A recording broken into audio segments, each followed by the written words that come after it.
ನಮಸ್ಕಾರ ಎಲ್ಲರಿಗೂ. ಇವತ್ತು ಗ್ರೋ ಐ ಪಿ ನ ರಿವ್ಯೂ ಮಾಡೋಣ. ಮೊದಲಿಗಾಗಿ ಡಿಸ್ಕ್ಲೈಮರ್, ಇದು ಎಜುಕೇಷ್ನಲ್ಲು ಮತ್ತು ಪರ್ಪಸ್ಸಿಗೆ ಮಾತ್ರ ಇರುತ್ತೆ, ಇನ್ವೆಸ್ಟ್ಮೆಂಟ್ ಅಡ್ವೈಸ್ ಇಲ್ಲ.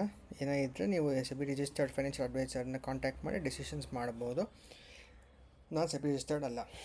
ಸೊ ಫಸ್ಟು ಇವತ್ತಿನ IPO ಬಂದುಬಿಟ್ಟು ಗ್ರೋ ಅದನ್ನು billion brains garage ventures limited ಅಂತ ಮತ್ತೆ ಕರೀತಾರೆ. ಇದು ಬೆಂಗಳೂರು ಬೇಸ್ಡ್ ಕಂಪ್ನಿ ಆಗಿರುತ್ತೆ. November 4th November 7th 4th which start ಆಗಿದೆ. 11th allotment, 12th listing. Price band ಬಂದ್ಬಿಟ್ಟು 95 to 100. ಇಶ್ಯೂ ಸೈಜ್ ಬಂದ್ಬಿಟ್ಟು 6,632 ಕೋಟಿ. ಇದರಲ್ಲಿ ಒಂದು 5,600 ಚಿಲ್ಲರೆ OFS ಆಗಿರುತ್ತೆ. ಬರೀ 1,000 ಮಾತ್ರ ಫ್ರೆಶ್ ಇಶ್ಯೂ ಆಗಿರುತ್ತೆ. ಸಿನ್ಸ್ 3 ವರ್ಷದಿಂದ ಕಂಟಿನ್ಯೂಸ್ ಆಗಿ ಪ್ರಾಫಿಟ್ ಮಾಡಿಲ್ಲದೆ ಇರೋದ್ರಿಂದ ರಿಟೇಲ್ 10% ಇರುತ್ತೆ. ಸೊ ಇದು ಏನಪ್ಪ ಗ್ರೋ ಎಲ್ಲರಿಗೂ ಗೊತ್ತಿರುತ್ತೆ. ಇದು India's fastest online platform, investment platform. ಇವ್ರು ಏನೇನೆಂದರೆ ಸ್ಟಾಕ್ಸ್ ಇನ್ವೆಸ್ಟ್ ಮಾಡೋಕ್ಕೆ, mutual funds, US stocks, fixed deposits, ಅದಕ್ಕೆಲ್ಲ ಮಾಡ್ತಾರೆ. ಇದೆಲ್ಲ ಸಿಂಗಲ್ ಆ್ಯಪಲ್ಲೇ ಬರುತ್ತೆ, ಒನ್ ಸ್ಟಾಪ್ ಆ್ಯಪ್ ಥರ. ಇದು ತುಂಬ ಜನ ಯಂಗ್ಸ್ಟರ್ಸ್ ಯೂಸ್ ಮಾಡ್ತಾರೆ. ಅದೇ ಹೇಳ್ದಂಗೆ 70% ಆಫ್ ದಿ ಯೂಸರ್ಸ್ ಯಾರು ಯೂಸ್ ಮಾಡ್ತಾರೆ ಈ ಆ್ಯಪ್ನ ಎಲ್ಲ first time investors. Tier 2 Tier 3 ಸಿಟೀಸಲ್ಲಿ ತುಂಬ ಪ್ರೆಸೆನ್ಸ್ ಇದೆ ಅವ್ರದ್ದು. ಎಲ್ಲ ಚಿಕ್ಕ ಮೀಡಿಯನ್ ಏಜ್ ಬಂದ್ಬಿಟ್ಟು 28 ಇರುತ್ತೆ. ಆಮೇಲೆ ಇವ್ರ ಕೋರ್ ಬಿಸ್ನೆಸ್ ಮಾಡೆಲ್ ಅಂದರೆ ಬ್ರೋಕರೇಜು, ಟ್ರೇಡಿಂಗ್ ಫೀಸ್ ಎಲ್ಲ ಕಮ್ಮಿ ಇದೆ. ಸಬ್ಸ್ಕ್ರಿಪ್ಷನ್ ಬೇಸ್ಡ್ ಪ್ರಾಡಕ್ಟ್ಸ್ ಇರುತ್ತೆ. ಎಲ್ಲ ಇಟ್ಸ್ ಏನು ಥರ ಇದಕ್ಕೆ 2 ಥರ ಬ್ರೋಕರೇಜ್ ಬರುತ್ತಲ್ಲ, ಫುಲ್ ಸರ್ವಿಸು, ಡಿಸ್ಕೌಂಟ್ ಬ್ರೋಕರ್. ಇದು ಡಿಸ್ಕೌಂಟ್ ಬ್ರೋಕರ್. ಸೊ ಅದು ಇವ್ರ ಕೋರ್ ಮಾಡಲು. ಆ್ಯಪು ತುಂಬ ಚೆನ್ನಾಗಿದೆ.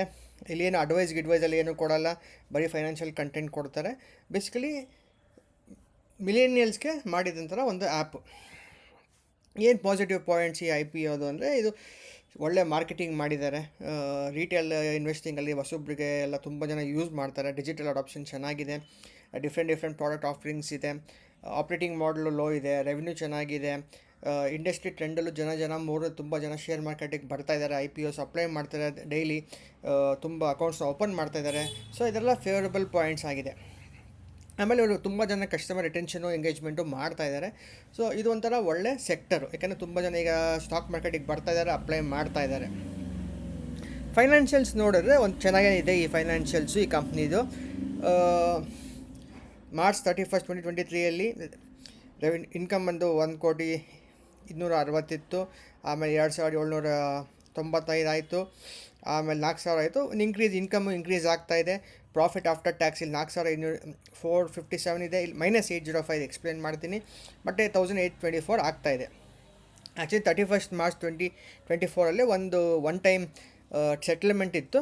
ಸೊ ಅದಕ್ಕೆ ಅದು ನೆಗೆಟಿವ್ ಆಗಿತ್ತು. ಅದು ನೆಕ್ಸ್ಟ್ ಸ್ಲೈಡಲ್ಲಿ ತೋರಿಸ್ತೀನಿ. ಅದು ನೆಟ್ ಲಾಸ್ ಬಂದ್ಬಿಟ್ಟು 805 ಅಂತ ತೋರಿಸಿದ್ದೀವಿ. ಬಟ್ ಆಪ್ರೇಟಿಂಗ್ ಕಾಸ್ಟ್ ಆ ಇಯರು 17% ಇನ್ಕ್ರೀಸ್ ಆಗಿತ್ತು. ಅದು ಒನ್ ಟೈಮ್ 1,340 crore ಡೊಮೆಸ್ಟೈಲ್ ಶಿಫ್ಟಿಗೆ ಯೂಸ್ ಮಾಡಿತ್ತು. ಅದು ಎವ್ರಿ ಟೈಮ್ ಬರಲ್ಲ. ಸೊ ನೀವು ಹಂಗೆ ನೋಡಿದ್ರೆ ಲಾಸ್ಟ್ 3 ವರ್ಷದಿಂದನೂ ಅವ್ರು ಪ್ರಾಫಿಟ್ ಮಾಡಿದ್ದಾರೆ. ಇದನ್ನು ಬೇರೆ ಝೀರೋದ, ಏಂಜಲ್ ಒನ್ ಅವರೆಲ್ಲ ಕಂಪೇರ್ ಮಾಡಿದ್ರೆ ಸ್ವಲ್ಪ ಪ್ರೈಸ್ ಅರ್ನಿಂಗ್ ಸ್ವಲ್ಪ ಹೈ ಇದೆ ನೋಡಿ. 33.26. ಝೀರೋದ ತುಂಬ ಚೆನ್ನಾಗಿದೆ, 20.89. ಝೀರೋದ 2010 ಬಂದಿರೋದು, ಇದು 2020. ಅದೇ ಮಾರ್ಕೆಟ್ ಶೇರ್ ನೋಡಿ, 26% ಮಾರ್ಕೆಟ್ ಶೇರ್ ಇದೆ. ಇವ್ರು 15% ಮಾರ್ಕೆಟ್ ಶೇರ್ ಇದೆ. Active clients 11 ಮಿಲಿಯನು, 7 ಮಿಲಿಯನು. ಸೊ ಇವ್ರು ಲೇಟಾಗಿ ಬಂದ್ರೂ ಸ್ವಲ್ಪ ವ್ಯಾಲ್ಯೂಷನ್ ಹೈ ಇದ್ರೂ ಯೂಸರ್ಸ್ ಜಾಸ್ತಿ ಇದ್ದಾರೆ, ಆ್ಯಕ್ಟಿವ್ ಕ್ಲೈಂಟ್ಸ್ ಜಾಸ್ತಿ ಇದ್ದಾರೆ. ಎಲ್ಲ ಬೇರೆಯವ್ರಿಗೆಲ್ಲ ಕಂಪೇರ್ ಮಾಡಿ ಸ್ವಲ್ಪ ಪ್ರೈಸ್ ಅರ್ನಿಂಗ್ ಜಾಸ್ತಿ ಇದೆ ಇವ್ರದ್ದು. ಬಟ್ ಆದರೆ ಚೆನ್ನಾಗಿ ಗ್ರೋ ಆಗ್ತಾಯಿದ್ದಾರೆ. ತುಂಬ ಯಂಗ್ಸ್ಟರ್ಸ್ ಇಷ್ಟಪಡ್ತಾಯಿದ್ದಾರೆ, ಈ ಆ್ಯಪ್ನ ಇನ್ವೆಸ್ಟ್ ಮಾಡ್ತಾಯಿದ್ದಾರೆ. ಇನ್ನೊಂದು ಇಂಟ್ರೆಸ್ಟಿಂಗ್ ಕಂಪ್ಯಾರಿಸನ್ನು ಝೀರೋದ ಗ್ರೋದು. ನಾನು ಹೇಳ್ದಂಗೆ ಗ್ರೋ ಅಲ್ಲಿ ಜಾಸ್ತಿ ಯೂಸರ್ಸ್ ಇದ್ದಾರೆ ಮತ್ತು ಝೀರೋದಲ್ಲಿ ಯೂಸರ್ಸ್ ಕಮ್ಮಿ ಇದ್ದಾರೆ.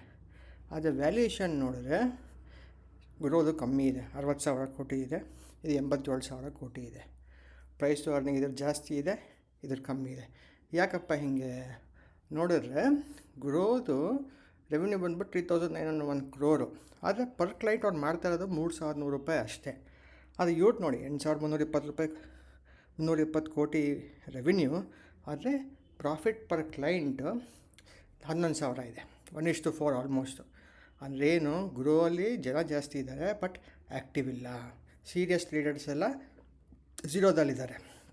ಇಲ್ಲಿ ಲಾಟ್ ಆಫ್ ಯಂಗ್ಸ್ಟರ್ಸು ಈಗ ಸ್ಟಾರ್ಟ್ ಮಾಡೋರಿದ್ದಾರೆ. ಸೊ ಜನ ಜಾಸ್ತಿ ಇದ್ದು ಪ್ರಾಫಿಟ್ ಏನು ಮಾಡ್ತಾಯಿಲ್ಲ ಪರ್ ಕ್ಲೈಂಟು.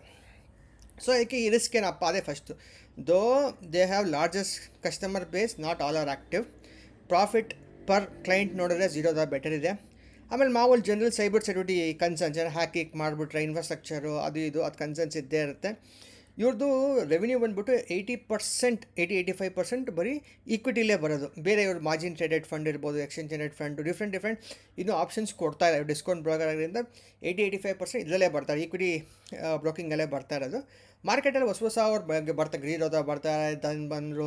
ಸೊ ಕಾಂಪಿಟೇಷನ್ ತುಂಬ ಚೆನ್ನಾಗಿದೆ. ಇವ್ರು ಕಮ್ಮಿ ಕೊಟ್ಟರೆ ಇನ್ನೊಬ್ಬ ಕಮ್ಮಿ ಕೊಡ್ತಾನೆ, 5 ಪೈಸಾ ಇದೆ, ಏಂಜಲ್ ಒನ್ ಇದೆ, ಗೊತ್ತಿಲ್ಲ ಇದೆ, ಫ್ರೈಯರ್ಸ್ ಇದೆ. ಸೊ ತುಂಬ ಮಾರ್ಕೆಟಲ್ಲಿ ತುಂಬ ಪ್ಲೇಯರ್ಸ್ ಬರ್ತಾರೆ, ಎಲ್ಲ ಕಾಂಪಿಟೇಟಿವ್ ಮಾರ್ಕೆಟ್. ಎಲ್ಲರೂ ನಾನು ಕಮ್ಮಿ ಕೊಡ್ತೀನಿ, ನಾನು ಡಿಸ್ಕೌಂಟ್ ಕಮ್ಮಿ ನಾನು ಕೊಡ್ತೀನಿ ಅಂತ ತುಂಬ ಜನ ಇದ್ದಾರೆ. ಕಾಂಪಿಟೇಟಿವ್ ಮಾರ್ಕೆಟ್ ಇದೆ. ರೆಗ್ಯುಲೇಟರಿ ರಿಸ್ಕ್ಸು ಇದೆ. ಏನೋ ಆಡಿಟ್ ಗೀಡೆಡ್ ಆಯಿತು, ಪ್ರೊಸೆಸ್ ಚೇಂಜ್ ಆಯಿತು, ಇಮಿಡಿಯೇಟಾಗಿ ಆ್ಯಪಲ್ಲಿ ಅಪ್ಡೇಟ್ ಮಾಡಬೇಕಾಗತ್ತೆ. ಸೊ ಆ ರಿಸ್ಕು ಇದೆ. ಅದೇ ಹೇಳಿದ್ನಲ್ಲ, OFS ಬಂದ್ಬಿಟ್ಟು 5,572 ಕೋಟಿ, ಫ್ರೆಶ್ ಬಂದ್ಬಿಟ್ಟು 1,060. ಸೊ ಅದೇ ಹೇಳಿದ್ನಲ್ಲ, ಸೈಬರ್ ಸೆಕ್ಯೂರಿಟಿ ರಿಸ್ಕ್ ಎಲ್ಲ ಇದೆ ಅಂತ ಇದೆಯಲ್ಲ, ಅದಕ್ಕೆ ಅವ್ರು ನೋಡಿ ಕ್ಲೌಡ್, ಈ ಫ್ರೆಶ್ ಇಶ್ಯೂಲಿ ಕ್ಲೌಡ್ ಎಕ್ಸ್ಪೆಂಡಿಚರ್ಗೆ ಅದೆಲ್ಲ ಯೂಸ್ ಮಾಡ್ತಾ ಇದ್ದಾರೆ. ಈ IPO ಇನ್ನೊಂದು ದುಡ್ಡು ಬರುತ್ತೋ ಅದನ್ನು ಒಂದು 152 ಕೋಟಿ ಅಲ್ಲಿಗೆ ಮತ್ತು ಮಾರ್ಕೆಟಿಂಗಿಗೆ ಅದು ಬೇರೆದಕ್ಕೆಲ್ಲ ಯೂಸ್ ಮಾಡ್ತಾ ಇದ್ದಾರೆ. ಸೊ ಒಳ್ಳೆ ಸ್ವಲ್ಪ ಅಮೌಂಟ್ ಫ್ರೆಶ್ ಇಶ್ಯೂ ಇದ್ರೂ ಮೇನ್ ಕನ್ಸರ್ನ್ಸ್ಗೆ ಯೂಸ್ ಮಾಡ್ತಾ ಇದ್ದಾರೆ. ಇನ್ನೊಂದು ಏನಪ್ಪ ಇದರದ್ದು, ಇದಕ್ಕೆ ಹೆಂಗಿದೆ ಇನ್ವೆಸ್ಟರ್ಸ್ ಡಿಮ್ಯಾಂಡ್ ಹೆಂಗಿದೆ ಅಂದರೆ, ಇರೋದು ಬಂದ್ಬಿಟ್ಟು ನಿಮಗೆ ಹೆಚ್ಚನೇ ಇದು ಆ್ಯಂಕರ್ ಇನ್ವೆಸ್ಟರ್ಸ್ಗೆ ಅರೌಂಡ್ 3,000 ಕೋಟಿ ಇತ್ತು. ಆದರೆ ಬಿಟ್ಸ್ ಬಂದ್ಬಿಟ್ಟು 50,000 ಕೋಟಿ ಬಂದಿದೆ, 15 ಪಟ್ಟು ಜಾಸ್ತಿ. ನೀವು ಸಿಂಗಾಪುರ್ ಇರ್ಬೋದು, ನಾರ್ವೇಜನ್ ಬ್ಯಾಂಕ್ ಇರ್ಬೋದು, ಅಬುದಾಬಿ ಇರ್ಬೋದು, SBI ಮ್ಯೂಚುವಲ್ ಫಂಡ್ ಇರೋರೆಲ್ಲ ಆ್ಯಂಕರ್ ಬುಕ್ಕಲ್ಲಿದ್ದಾರೆ. ಸೊ ಇದೊಂಥರ ಪಾಸಿಟಿವ್ ಇದು ಕೊಡುತ್ತೆ. ಏನಂತ, ಈ ಒಳ್ಳೊಳ್ಳೆ ಕಂಪ್ನಿ ದೊಡ್ಡ ದೊಡ್ಡ ಗೌರ್ಮೆಂಟ್ ಕಂಪ್ನಿನೇ ಇನ್ವೆಸ್ಟ್ ಮಾಡಿದೆ ಅಂತ. ಆಮೇಲೆ GMPನೂ ಅಷ್ಟೇ, ತುಂಬ ಏನು ಹೆಚ್ಚು 16.5 ಇತ್ತು, 17 ಇತ್ತು. ಸೊ ಹೆಚ್ಚು ಕಮ್ಮಿ ಜಾಸ್ತಿ ಅದೇ ರೇಂಜಲ್ಲಿದೆ, ತುಂಬ ಏನು ಫ್ಲಕ್ಚುಯೇಷನು ಆಗ್ತಾಯಿಲ್ಲ ಈ ಕಂಪ್ನಿ ಬಗ್ಗೆ. ಸೊ ಈಗ ಏನು ಮಾಡಬೇಕು, ಇದಕ್ಕೆ ಅಪ್ಲೈ ಮಾಡಬೇಕೋ ಇಲ್ವೋ? ಒಂದಂತೂ ನಿಜ, ಜನ ಸ್ಟಾಕ್ ಮಾರ್ಕೆಟಲ್ಲಿ ಜನ ಜಾಸ್ತಿ ಆಗ್ತಾನೇ ಇದ್ದಾರೆ, ಅದಂತೂ ನಿಜ. ಇನ್ನೂ 5%, 10% of the India is still using stock market ಅಷ್ಟೇ. ಪೊಟೆನ್ಷಿಯಲ್ ಅಂತೂ ತುಂಬ ಇದೆ. ಸೊ ಈ ಸೆಕ್ಟರ್ ಗ್ರೋ ಆಗೇ ಆಗುತ್ತೆ. ದೋ ಕಾಂಪಿಟೇಷನ್ ಬರ್ಬೋದು, ಬರದೇ ಇರ್ಬೋದು, ಬಟ್ ಗ್ರೋ ಆಗೇ ಆಗುತ್ತೆ. ಸೊ ಇವರು ಆಲ್ರೆಡಿ ಒಳ್ಳೆ ಪೊಸಿಷನ್ ಇದ್ದಾರೆ. ತುಂಬ ಯೂತ್ಸ್ನ ಎಲ್ಲ ಆಲ್ರೆಡಿ ಆನ್ ಬೋರ್ಡ್ ಮಾಡ್ಕೊಂಡಿದ್ದಾರೆ. ಅವ್ರ ಫ್ರೆಂಡ್ಸ್ ಕೇಳ್ತಾರೆ, ಇನ್ನೊಬ್ರು ಫ್ರೆಂಡ್ಸ್ ಕೇಳ್ತಾರೆ. ಸೊ ಇದು ಗ್ರೋ ಆಗೋ ಬಿಸ್ನೆಸ್ ಇದ್ದೇ ಇದೆ. ಇದು ಸ್ಟಾಕ್ ಚೆನ್ನಾಗಿ ಮಾಡುತ್ತೆ ಅಂತ ಅನಿಸಿಕೆ. ಸೊ ಏನಪ್ಪ ಮಾಡೋದು ನೆಕ್ಸ್ಟು, ಲಾಂಗ್ ಟರ್ಮ್ ಇನ್ವೆಸ್ಟರ್ಗೆ ಏನು ಪ್ರಾಬ್ಲಮ್ ಇಲ್ಲ. ಬೇಸಿಕ್ ಚಿಕ್ಕ ಪುಟ್ಟ ರಿಸ್ಕ್ ಇದೆ, ಬಟ್ ಲಾಂಗ್ ಟರ್ಮ್ ಇದು ಚೆನ್ನಾಗಿ ಓಡುತ್ತೆ, ಇಂಡಸ್ಟ್ರಿನೂ ಓಡುತ್ತೆ, ಅದೇನು ಪ್ರಾಬ್ಲಮ್ ಇಲ್ಲ. ಆದರೆ short term investor, safe investor ಅಂದರೆ ಅದೇ ಹೇಳಿಲ್ವಾ, ಝೀರೋದ ಒಂದೆರಡು ಕಂಪ್ನಿ ಕಂಪೇರ್ ಮಾಡಿ ಸ್ವಲ್ಪ ವ್ಯಾಲ್ಯೂಯೇಷನ್ ಹೈ ಇದೆ. ಅದಕ್ಕೆ ಸ್ವಲ್ಪ ಲಾಸ್ಟ್ ಡೇ ತನಕ ಆಮೇಲೆ ಅಪ್ಲೈ ಮಾಡಬೇಕಾದ್ರೆ ಲಾಸ್ಟ್ ಡೇ ತನಕ HNI ಮತ್ತು QIB ರೆಸ್ಪಾನ್ಸ್ ಹೆಂಗೆ ಬರುತ್ತೆ ಅಂತ ನೋಡಿಕೊಂಡು ನಿಮ್ಮ ರಿಸ್ಕ್ ಲೆವೆಲ್ ಪ್ರಕಾರ ಅಪ್ಲೈ ಮಾಡ್ಬೋದು.